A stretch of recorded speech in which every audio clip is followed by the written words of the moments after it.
Previously on our love story. Right. So it was definitely like the the glue, behind it, that respect and friendship. Mm-hmm. Um, Certain things I just won't do, certain things I just won't say intentionally. Like I'm going to intentionally do what I would do in my previous relationships.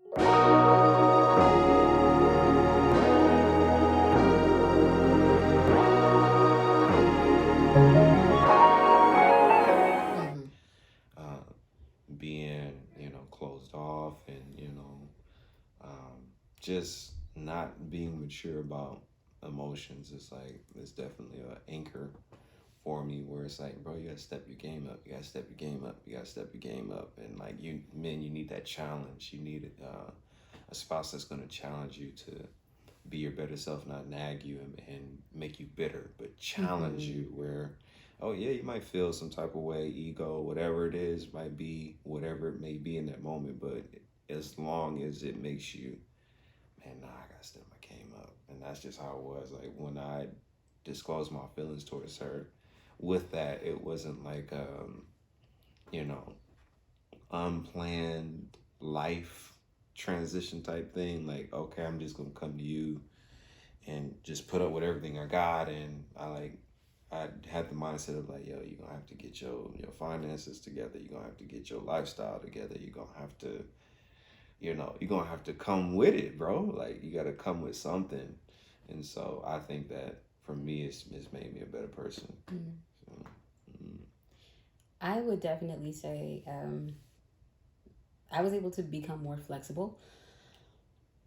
In my past, I had the habit of, trying to do what my parents did. And, with them mm, being a married couple, they pattern their lives, of course, with God at the center. And then they pattern their lives around each other because they're spouses. And sometimes when we are single, and I don't mean not seeing anyone, I mean, before you're married, you're single. That's how the government looks at you.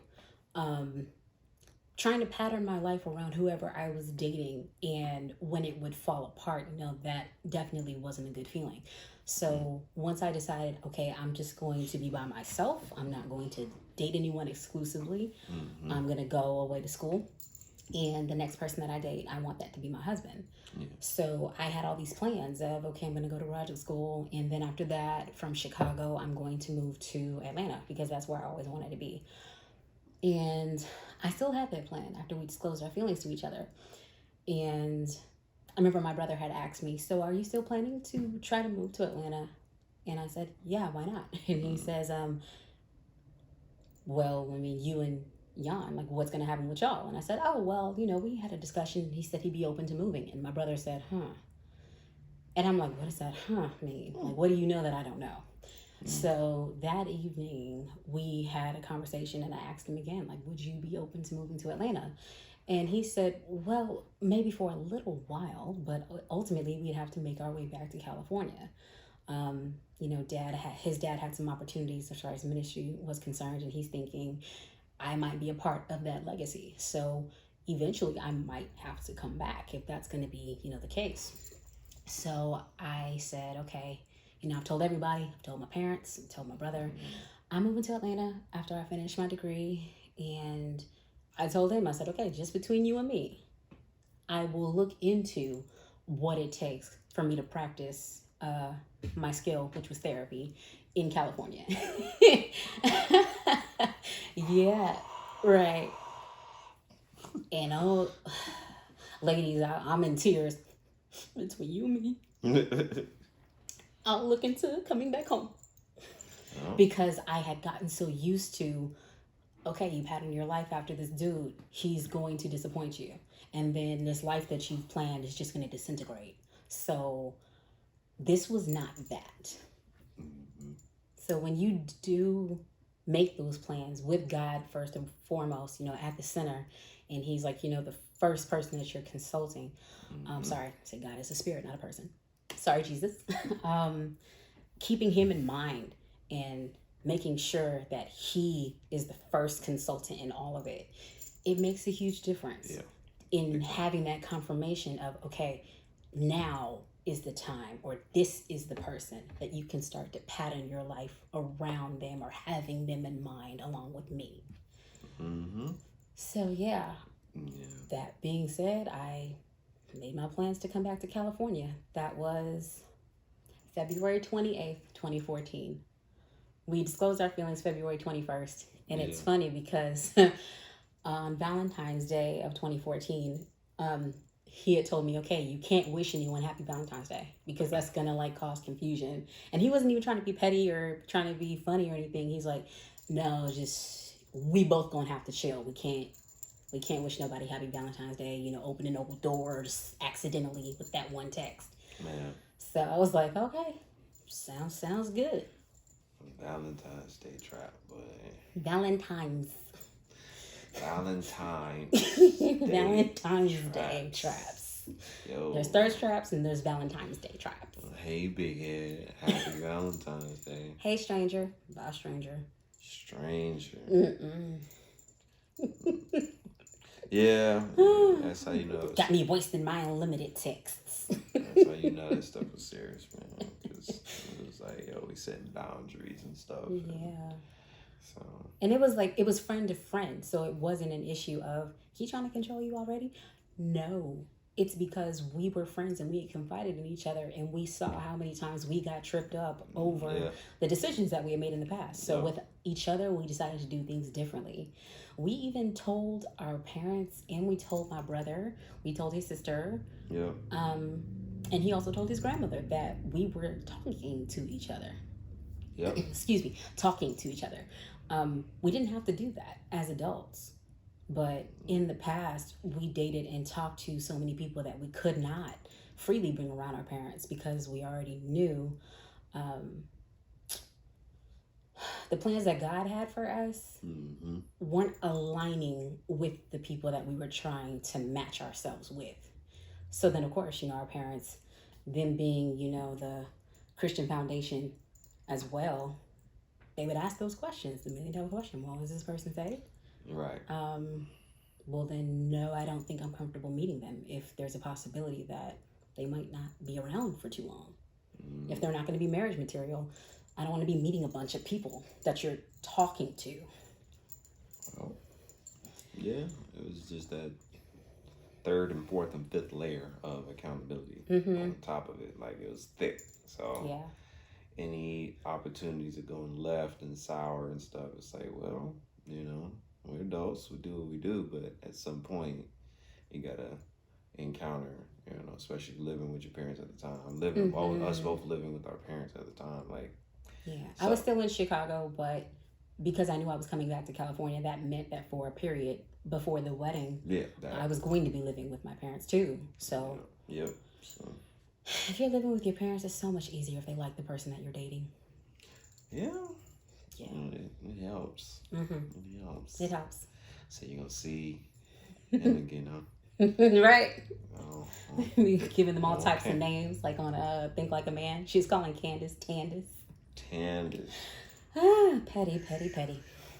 So, yeah, that was a good period. That was like the turnaround period. Then, we got engaged like quickly after she landed. I moved back July 21st, 2014. And when did you pop the question? Yeah, well, I think it was that following, I think it was on a Wednesday, actually. It was that following day. I came home on a Monday. He asked on Tuesday. Tuesday? Yeah. I went that far off. Most dudes be, I think it was sometime in December, right? Yeah. It's like, bruh, really? Yeah. No. It was the next day. So we were boyfriend and girlfriend for 24 hours, maybe less. And then she didn't know, but I was already, during that time, while the back end of while she was in graduate school, I was already reserving the ring. I was already making payments on it, the engagement ring and stuff. And so By the time she got back, that joker was paid for. It was in my hand. Joker. And it was. It was in his phone. We went to Oh lunch. man, yep. We went to lunch the day before he proposed, and he showed me some picture. And before showing me the picture, in the gallery, I saw a photo of the ring. So he showed me whatever photo that was, and said, "Did I show you this?" And I said, "Yeah, you showed me that." And I swiped. I said, "But you didn't show me this." And he right, tried to like gently snatch the phone from me and trying to hurry up and exit out of the photo.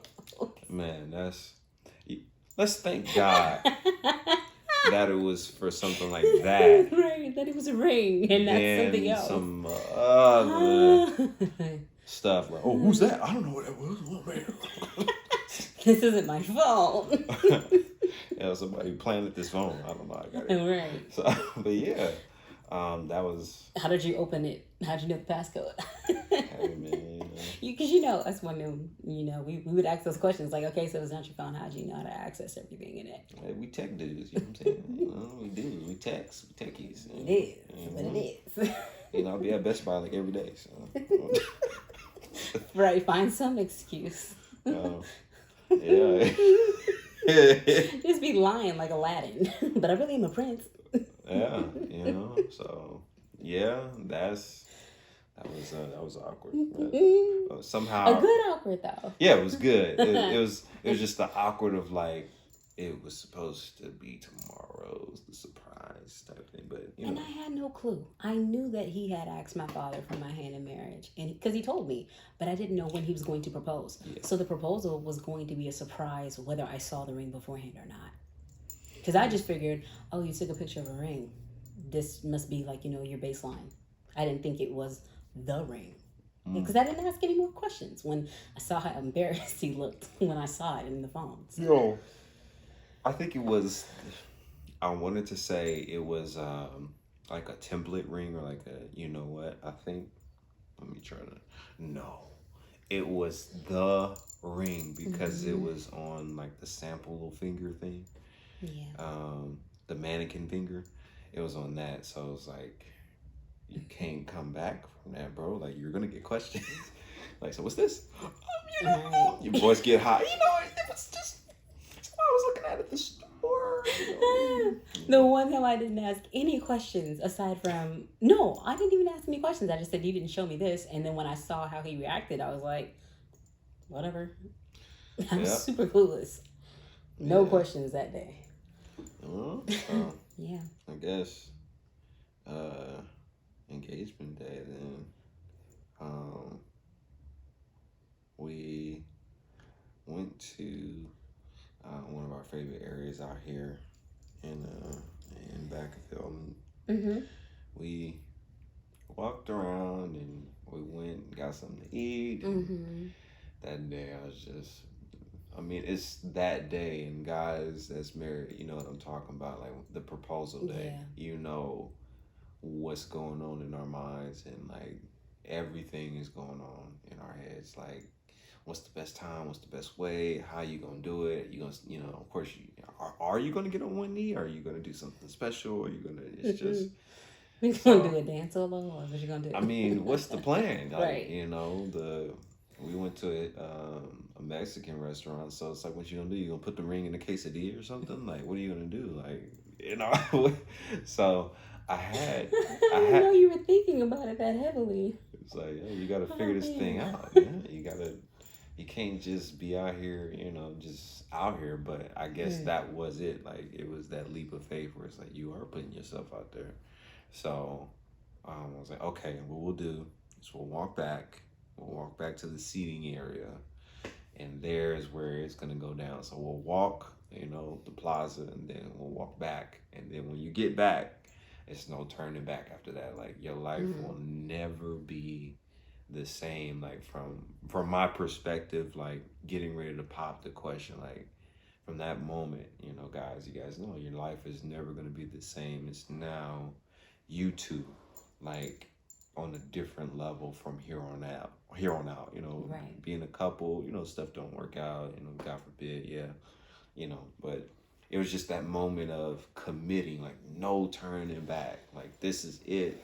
this is showtime. This is it. Like, I'm gonna pop the question. We're gonna do this. I'm gonna do this, and what happens, happens, and have faith. And so, we walked back, and so I was like, "Yo, I want to spend the rest of my life with you." She said, "Yeah." She was like, "Yeah, I know." I know. It's like, yeah, no, I'm serious. Like, I really want to spend the rest of my life. And so she's, yeah, I know. Because this wasn't anything that he'd never said to me before. So I believed that.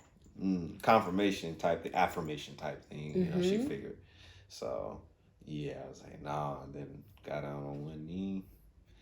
And the ring was like in this case, like a little cardboard case that they put in. It's just nice, and it was in my back pocket. And I'm like it was crazy. Had a magnetic bow on it and everything. Yeah, it was crazy. Like, it is nice. I don't understand how I had that in the back of my pocket the whole day. I just don't know how I did that.